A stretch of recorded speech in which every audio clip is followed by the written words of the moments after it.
Que tal, saudos? Multitudinaria manifestación contra Altri, un proxecto que tamén podría ter o seu impacto na Ría de Arousa. Na movilización participaron as 80.000 persoas, segundo as organizacións convocantes, entre elas a Plataforma en Defensa da Ría de Arousa. Vémolo de contado, xusto despois dos titulares. Fochanca de grandes dimensións en pleno centro de Vilagarcía. A rotura dunha tubaxe da rede de saneamento provocou o afundimento do pavimento na Avenida da Mariña, unha avaría que obrigará a manter pechada a circulación nesta vía durante os vindeiros días. As concelleiras do PSOE de Pontevedra, Llolla Blanco e Carme Hermo, figuran entre as militantes asinantes do manifesto aberto polo feminismo no PSDG, logo dos presuntos casos de acoso sexual que afectan ao partido. Tamén apoian ese documento, entre outras, a exsubdelegada do Goberno en Pontevedra, Maicala Riba, ou a alcaldesa de Meis, Marta Giraldez. Lousame celebrou a xuntanza da Mesa de Coordinación Institucional fronte á violencia de xénero. Na reunión presentouse o borrador da guía que recollerá os diferentes recursos de atención ás mulleres cos que conta o municipio. A Deputación de Pontevedra colaborará co Concello na organización da Gala dos Premios Feroz. O organismo provincial achegará 300.000 euros para contribuir á organización deste evento que, segundo apuntaron dende as dúas administracións, trascende a cidade de Pontevedra. Ademais, tanto o presidente Luís López como o alcalde Miguel Anxo Fernández Lores aseguraron que confían en seguir realizando acordos deste tipo de cara a futuras citas. E Ribeira pechará o ano coa segunda edición da Carreira San Silvestre. A proba terá un fin solidario, posto que os fondos recadados mediante donativos irán a favor da pequena Daniela Otero, que padece unha enfermidade ultra rara. Pois con todo isto comezamos. Están vendo as novas do día en Canal Rías Baixas.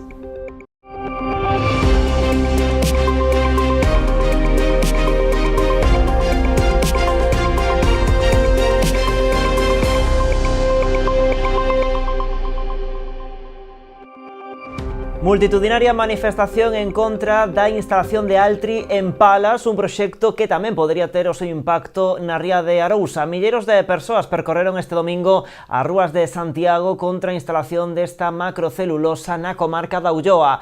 Un ano despois da primeira gran movilización que ateigara o Obradoiro, os colectivos convocantes volveron conseguir que a praza quedase pequena. Segundo os organizadores, unhas 80.000 persoas participaron nesta cita. Baixo o lema dende a Ulloa ata o mar, polas que somos e as que virán, percorreron o centro histórico da capital galega nunha manifestación onde tamén se puideron escoitar berros como Altri non e Mina tampouco, en referencia ao proxecto de reapertura da mina de Touro o Pino. Ao remate da marcha crearon no Obradoiro un gran bosque atlántico con paraugas decorados con follas de castiñeiros e carballos. Na defensa explicaron dunha terra con futuro e libre de eucaliptos. A manifestación foi convocada por Ulloa Viva, canda outros colectivos como a Plataforma en Defensa da Ría de Arousa, a Plataforma contra a Mina de Touro e outra dúcia de entidades. Bueno, pois a manifestación contra Altri contou tamén co apoio dos partidos da oposición en Galicia. Representantes do BNG e do PSDG asistiron a esta convocatoria na que instaron o presidente da Xunta a escoitar o clamor social en contra do proxecto da macrocelulosa. Hoxe, dende Vilagarcía, a deputada do BNG Monse Prado, formación que lidera a oposición no Parlamento galego, felicitaba a implicación do sector do mar da Ría de Arousa na visibilización do rexeitamento a Altri. A nacionalista di que é o momento de que a Xunta dé a carpetazo a este proxecto. Nos onte vemos como a comarca do Salnés e tamén o outro lado da ría volcouse en esa manifestación. Había moitísima xente do sector do mar, das cofradías da comarca e concellos que habilitaron tamén autobuses e que ali dixose alto e claro que hai que darlle esa carpetazo a Altri. Non hai absolutamente ninguna xustificación, toda vez que non vai haber conexión eléctrica, que non vai haber subvención e demais, para que a Xunta siga sin facer o que ten que facer, que é denegar a declaración ambiental integrada. Porque, vamos, todos sabemos os seus déficits desa declaración, sabemos que están asinadas por responsables políticos, non por técnicos. Detidas 3 persoas en Ribeira acusadas de ser as presuntas autoras dun roubo de combustible nun camión estacionado na zona portuaria da localidade. Os feitos tiveron lugar na tarde deste domingo durante unha quenda de vixilancia ordinaria dos axentes. Ademais da súa detención e identificación e posta a disposición xudicial, os axentes lograron recuperar o combustible subtraído, así como diverso material presuntamente utilizado para cometer o roubo. A actuación policial foi posible grazas á colaboración cidadá.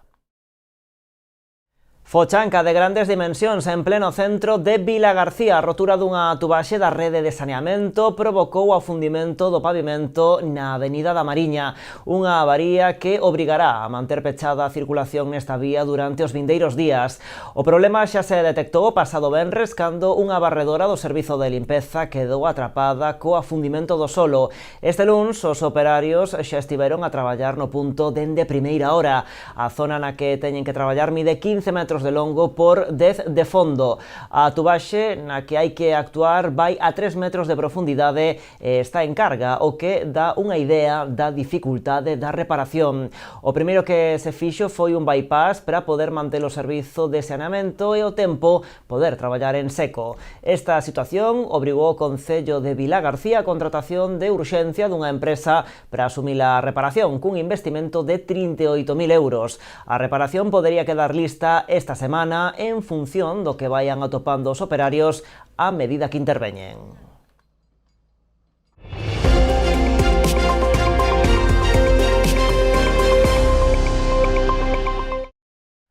O Concello de Pontevedra insta a Xunta a realizar as obras estruturais que sexan necesarias no Colexio A Xunqueira 1 para evitar que se repitan os asolagamentos rexistrados no mes de novembro. BNG, PP e PSOE votaron favorablemente á moción presentada polos socialistas, pero non sen cruce de acusacións. Para os populares, o Concello ten competencias para actuar. Para nacionalistas e socialistas, o tratarse de reformas estruturais, a pelota está no tellado da Xunta. Houbo unanimidade no pleno do Concello de Pontevedra a hora de aprobar unha moción demandando á Xunta de Galicia que acometa reformas no Colexio da Xunqueira 1 para evitar os asolagamentos. A raíz daquilo, a AMPA do centro fai público un comunicado no que, entre outras cousas, di que moitas veces nos preguntamos isto, por que temos que lembrarlles aos poderes públicos cal é o seu traballo. Por que os pais e nais dun cole teñen que estar chamando á prensa, colgando en redes sociais as incidencias do seu cole para ver se alguén se dá por enterado. Eu creo que pouco máis habería que engadir para xustificar a presentación desta moción neste pleno e para xustificar a necesidade de que se actúe de xeito inmediato neste centro. A moción dos socialistas conseguiu o apoio de toda a corporación, pero tamén xerou debate. Pro PP, as inundacións non son un problema exclusivo da Xunta. Para PSOE e BNG, o centro precisa de reformas estruturais que si serían competencia do Goberno autonómico. Cando o terreo municipal presenta deficiencias e cando o sistema de pluviais falla, non é posible botar a responsabilidade noutra administración. Falar de corresponsabilidade non pode ser unha fórmula para repartir culpas, senón para asumir cada quen o que lle corresponde. En este caso, que lle corresponde ao Concello é claro, manter o espazo público, manter as canalizacións e manter o terreo no que está situado o centro educativo. É evidente que o que hai que facer na Xunqueira 1, que o están reclamando vostedes, é isto, é construcción, é mellora das construccións que temos neste momento ou reforma desas construccións. E aquí está o BOE, Real Decreto que di que é competencia da Xunta de Galicia, competencia do Goberno autonómico, por tanto, competencia do Partido Popular. Hai, como din vostedes, unha tubería que pode estar atorada? Mantemento. Hai que facer unha nova obra para mellorar a drenaxe de toda unha parcela educativa? Correspóndelle á Xunta de Galiza. Como vostedes non acepten iso, vamos a toparnos como no caso do Colexio Froebel.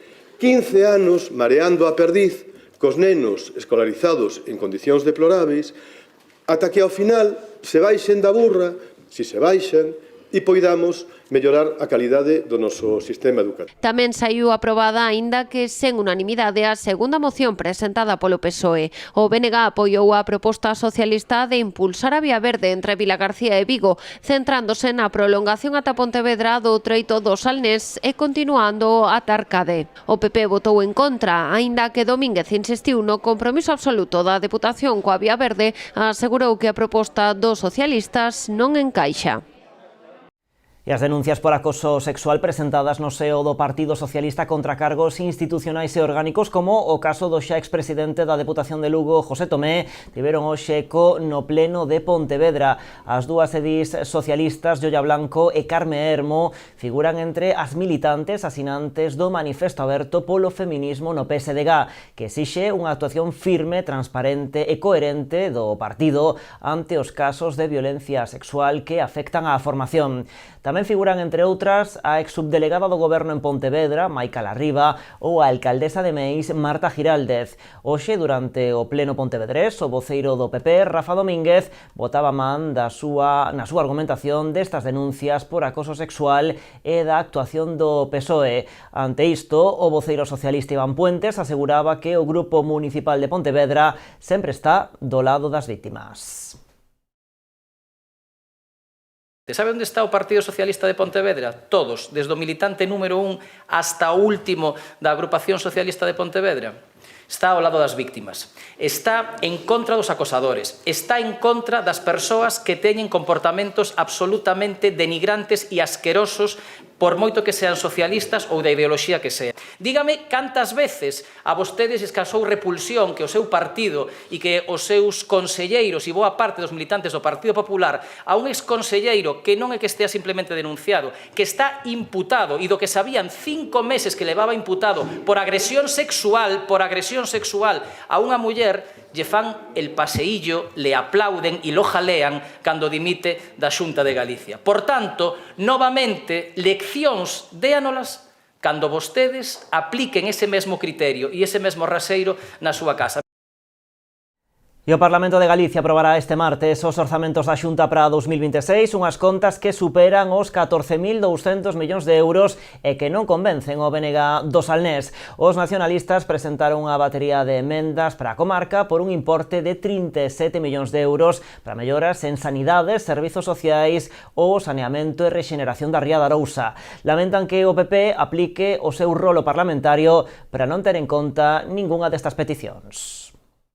Logo de ter presentado unha emenda á totalidade rexeitada polo PP, o BNG presentou unha batería de emendas pro Salnés por un importe de 37 millóns de euros ás contas da Xunta para ano que ven, que sairán adiante este martes no Parlamento. Son en concreto medio cento de propostas, moitas delas por un importe de case 5 millóns de euros sobre sanidade. Entre elas, aumenta o persoal do Hospital do Salnés. De entrada de 1 millón de euros para aumento de persoal, de enfermería, de TECAIS, de decir que son os auxiliares de enfermería, de celadores, de personal administrativo, de urxencias, que é os hospitais comarcais e en concreto o Hospital do Salnés é moi deficitario en este persoal e é necesario aumentalo. Tamén garantir as urxencias pediátricas ás 24 horas no hospital. Creemos que ten que haber urxencias pediátricas no Hospital do Salnés, toda vez como está a atención pediátrica nos centros de saúde e nos PACs. Parecenos fundamental, igual que logopedia, terapia ocupacional ou xeriatría.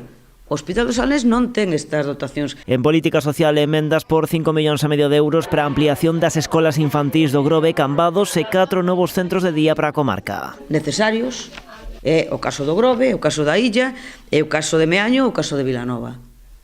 Poñemos unha partida de 1 millón de euros que serían 250.000 euros para cada un para proxecto e inicio. Tamén 2,7 millóns de euros para a compra do antigo asilo de Cambados. Ainda hai tempo para mercalo, toda vez que a administración, tanto o Concello como a Xunta, teñen instrumentos para que aí non se poida facer outra cousa que sexa actividade asistencial para que estaba dotado, non? Tamén salientan actuacións nas infraestructuras marítimas, saneamentos e melloras medioambientais. Porque é fundamental o sector do mar.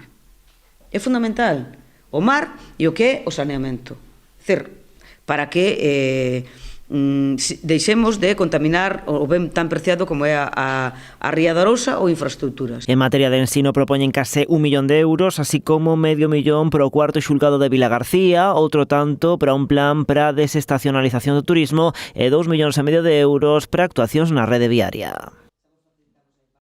E a volta da publicidade estaremos, por exemplo, en Sanxenxo, onde acaban de abrir o novo Centro da Cultura Gastronómica das Rías Baixas.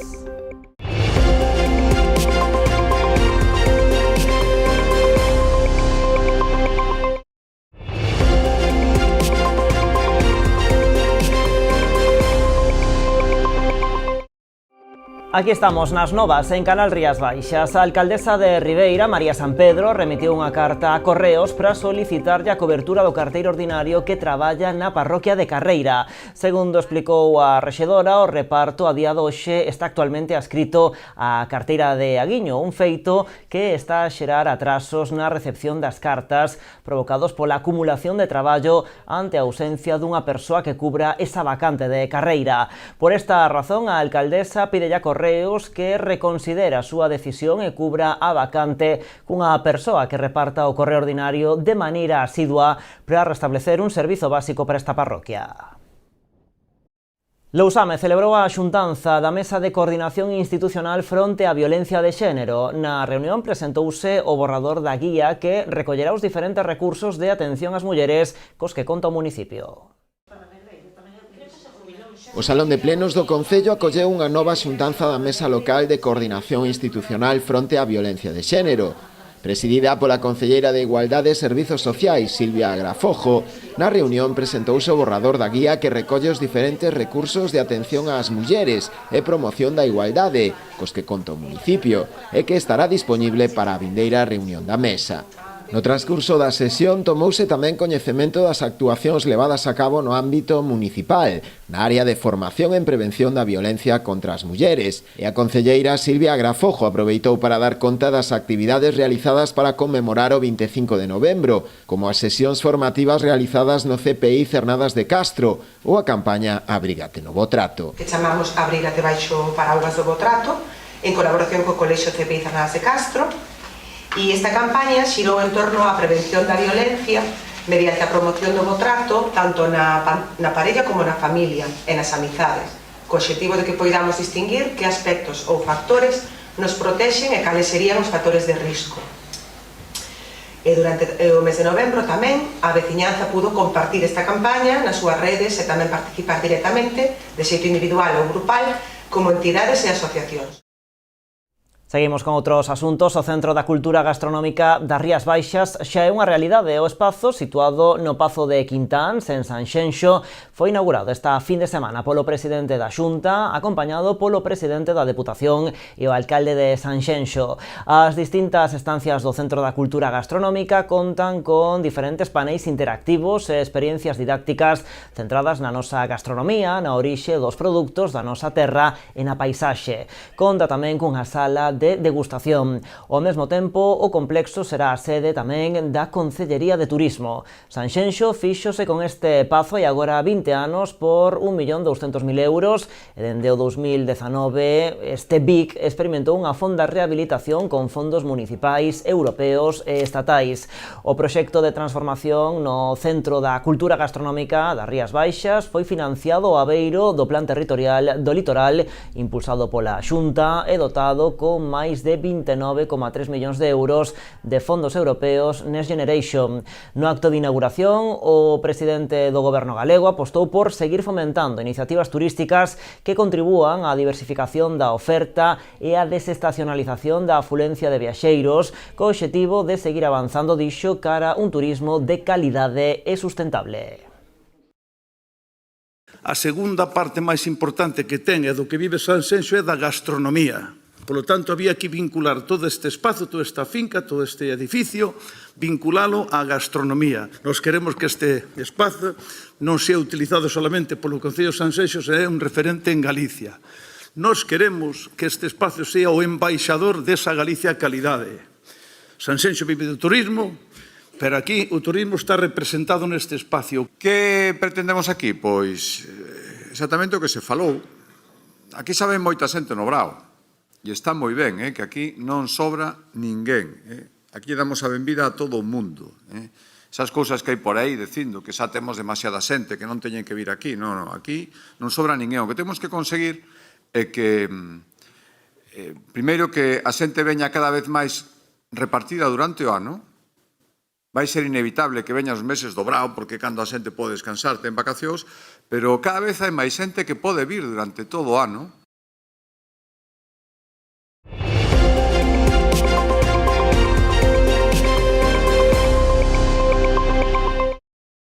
A Deputación colaborará co Concello de Pontevedra na organización da Gala dos Premios Feroz que a cidade acollerá en xaneiro de 2026. O organismo provincial achegará 300.000 euros para contribuir á organización deste evento que, segundo apuntaron dende as dúas administracións, trascende a cidade. Ademais, tanto o presidente Luis López como o alcalde Miguel Anxo Fernández Lores aseguraron que confían en seguir realizando acordos deste tipo de cara a futuras citas. A Deputación de Pontevedra contribuirá á organización da Gala dos Premios Feroz que en xaneiro do 2026 acollerá a capital. Hoxe a Administración Provincial asinou un convenio co Concello de Pontevedra polo cal achegará 300.000 euros para este evento. Un evento que pon a Pontevedra como capital do audiovisual de todo o Estado español. Xa foi así o ano pasado e este ano vai a seguir sendo, non? Por lo tanto, estamos a falar de promoción económica, de promoción da cidade, de visibilización, de poñer a Pontevedra no mapa, e aí creemos que é necesario, se non necesario, imprescindible, que a Diputación colabore con este tipo de eventos. Esta contía supón un incremento de 100.000 euros respecto da achega do ano pasado. Dende a Deputación consideran que este acordo é unha nova mostra de colaboración institucional co Concello de Pontevedra, dixo o seu presidente, no fondo e nas formas. No fondo, un evento máis que apoiamos para un evento cultural relevante, non só a nivel de provincia, sino de Galicia, e, por suposto, que trascende tamén as fronteiras máis alá de España. E nas formas que visibilizamos un acordo cunha asignatura pública que, insisto, non vai a ser o último, e isto é tremendamente importante porque a colaboración ten que existir e tamén se ten que ver. O acordo chega despois de varias acusacións cruzadas entre a Deputación e o Concello co gallo dos investimentos do Goberno provincial na cidade. Agora os dous líderes subliñaron o seu compromiso por seguir formalizando novos acordos que beneficien a cidade. Pedindo apoio para eventos que sobrepasan a capacidade de Pontevedra, mesmo a capacidade económica e a capacidade e, en todo caso, o interés da propia cidade única e exclusivamente. Por lo tanto, eu creo que este é o camiño, asinar convenios en esta línea, e, por lo tanto, eu animo ao presidente a que siga nesta línea de cara ao futuro. Nós vamos a pedir máis, sempre vamos a pedir máis, creemos que a nosa obriga. Todo o que sexa beneficioso para a cidade de Pontevedra, aquí o vicepresidente sempre o di e o fai, a Diputación estará. A Gala dos Premios Feroz celebrarase no Pazo da Cultura de Pontevedra ao vindeiro 24 de xaneiro do 2026. Máis asuntos. Noia inaugurou este pasado venres o seu Nadal co acendido do alumeado e unha chocolatada. O programa deste ano inclúe moitas novidades como o primeiro mercado de Nadal, a festa prefin de ano e a visita de Papá Noel ás parroquias. Xa é Nadal en Noia. As festas arrancaron oficialmente este venres co acendido das luces que inaugura un calendario repleto de actividades con moitas novidades. Entre as principais destaca o mercado de Nadal, que encherá o casco histórico de postos de artesanía, alimentación e demais produtos típicos destas datas. Básicamente a actividade céntrase, hai 3 puntos centrais que son na Alameda, onde vai haber unha parte do mercado navideño, principalmente dedicado a cuestións de alimentación. Logo outra parte do mercado navideño no Tapal, onde tamén vai estar dedicada a agasallos e decoración e demais, e outra que vai estar ubicada a Casa de Papá Noel. Por último, ao longo de todas as rúas habrá determinados días distintas animacións, vale? Os nenos serán os principais protagonistas destes días cheos de maxia, con obradoiros, animación de rúa e a visita de personaxes tan queridos como o Palpador, o Grinch ou Papá Noel, que percorrerá tamén todas as parroquias do municipio. Outra das novidades será a celebración especial de fin de ano cunha festa e badalada xa pola mañá na Praza do Concello.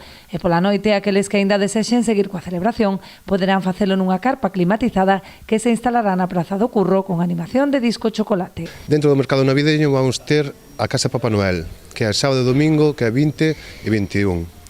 A parte, Papá Noel vai a visitar as parroquias de Noia. E para finalizar o fin de ano, vamos facer unha festa de fin de ano na calle do Curro, a partir da 1 da mañá, de 1 a 4:30. O programa complétase cunha ampla oferta musical e actividades de dinamización de rúas. O broche de ouro será o día 5, coa recuperación dunha cabalgata de Nadal á altura dunha vila como a Noia. Creo que vai a ser unha Navidad moi dinámica e moi divertida. Rematará ca cabalgata de Reis, pola cal vamos a facer de novo outra vez unha aposta importante. Noia tiña unha cabalgata de Reises moi potente, onde había xente de outros municipios que viñan a dela. Nos últimos anos estaba perdendo e vamos a facer unha aposta por intentar recuperar de novo esta calidade e esta afluencia de público que tiña a cabalgata de Noia. Este domingo tiña lugar tamén na Casa da Cultura de Porto do Son o musical solidario Non Estamos Tolas, unha obra de teatro musical protagonizada polo alumnado do Espazo Creativo e Artes Escénicas Nimarte que dirixe Tania Fuejo. A actividade, que tiña un fin solidario, foi todo un éxito e a cabida na Casa da Cultura sonense quedou pequena para poder presenciar o espectáculo. Todo recadado a través da venda de entradas e a fila cero a un prezo de 5 euros foi destinado á agrupación local da Asociación Española contra o Cancro. Él decía que era culpa tuya, ya no dabas tu libertad. E agora imos con asuntos do eido deportivo. A delegada territorial da Xunta na Coruña visitou esta mañá a sede do Club de Piragüismo Rías Baixas en Boiro. A entidade resultou beneficiaria de diversas liñas de axuda autonómicas para a adquisición de novas embarcacións e o patrocinio en alta competición. Os últimos éxitos acadados polo Club Piragüismo Rías Baixas non só a nivel nacional, senón tamén en competicións europeas e mundiais avalan a traxectoria da entidade con sede en Boiro. Daí o compromiso da Xunta de Galicia coa promoción do club e os seus deportistas a través de varias liñas de axuda que supuxeron unha achega total de preto de 50.000 euros. O que queremos poñer en valor é o compromiso da Xunta de Galicia, como non podía ser de outro xeito, cos clubs, as federaciones deportivas. E mostra dello, é a dedicación presupuestaria que facemos todos os anos, e como foi este propio ano, con 1,4 millóns de euros para clubs deportivos, para federacións e tamén para sociedades anónimas. En este caso, esta comarca, este club foi beneficiado en concreto con unhas axudas en torno a 64.000 euros, 30.000 para os patrocinios que teñen que facer, casi 10.000 euros para estas embarcaciones que se poden mercar, que pudieron eles mercar a través de estas axudas e, como non, tamén as axudas que lles damos para as actividades. Ademais do patrocinio da alta competición e o desenvolvemento das actividades do club,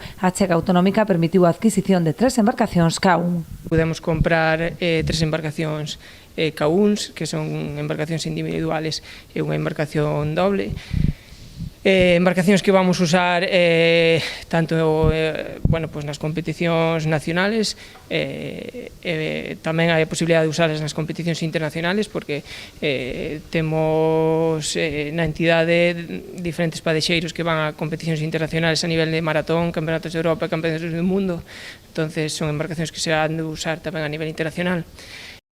En Ribeira pechará o ano coa segunda edición da Carreira San Silvestre. A proba terá un fin solidario, posto que os fondos recadados, mediante donativos, irán a favor da pequena Daniela Otero, que padece unha enfermidade ultra rara.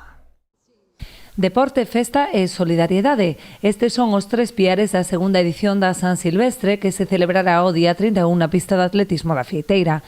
A carreira vai dirixida a todos os públicos que poderán optar entre as numerosas distancias que van dende os 100 ata os 5.000 metros. Vai a ser festivo, que non é a plan competitivo, e nós abogamos por eso, porque unha San Silvestre creemos que ten que ser algo para despedir o ano, algo que donde todo o mundo poda participar, sexa ou non atleta, e logo ao final aba como unha pequena festa, porque como ven día San Silvestre é o último día do ano, Ademais do seu carácter de celebración, o evento terá unha vertente social, posto que os fondos recadados a través dos donativos destinaránse á familia da pequena Daniela Otero, unha nena boirense cunha doenza ultra rara. É unha carreira festiva para pasalo ben en familia, para correr todos xuntos, pero as distancias non teñen unhas categorías determinadas, calquera pode correr calquera distancia. Poden vir disfrazados, é un día para pasalo ben. De paso vamos a facer unha pequena recaudación para unha nena de Boiro que se chama Daniela Otero, para poder botarlle unha mansa, que ten unha enfermedade ultra rara, a única que hai en España hasta fai pouco, que descubriron que había outra nena tamén que tiña esa mesma enfermedade. Non ten nombre por agora, porque, como digo, é moi rara e non se coñecen estudios da enfermedade. Entonces vamos a botarlle unha man e vamos a facer un pequeno sorteo ao finalizar. Todos os participantes entrarán co seu dorsal no sorteo de numerosos agasallos doados polas empresas colaboradoras. O remate haberá chocolate con rosca e biscoito. As inscricións poderán realizarse o propio día na feiteira, media hora antes do inicio da carreira previsto para as 4 da tarde.